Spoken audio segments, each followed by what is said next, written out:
রবিবারে সকাল মানেই হচ্ছে একটু ল্যাদ খাওয়ার একটা দিন, তবে অন্য দিনের চাইতে আমার মনে হয় রবিবারটাতেই কাজের পরিমাণটা একটু বেশি থাকে।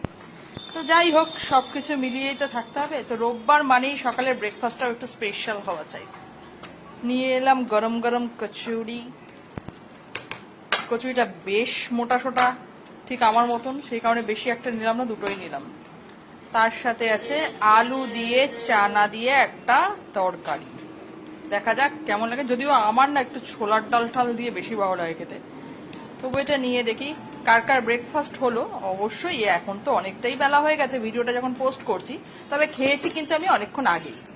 এখানে আর খানিকটা থাকলো, এখানে আমরা খেলাম। আর যে অতিথি এসেছিল সে একটা খেয়ে মোটামুটি, তার যা চেহারা তাতে একটাই যথেষ্ট ছিল, তাও আমি দুটো দিয়েছিলাম বলে সে ফেলে দিয়েছে। বাকিগুলো আবার এখানটাতে রেখে দিলাম, কারণ এত খাওয়া সম্ভব না। তো এটা এখন আমি আর আমার সুপুত্র খেয়ে নেব। চলো তাড়াতাড়ি তোমরাও খাওয়া দাওয়া সেরে নাও।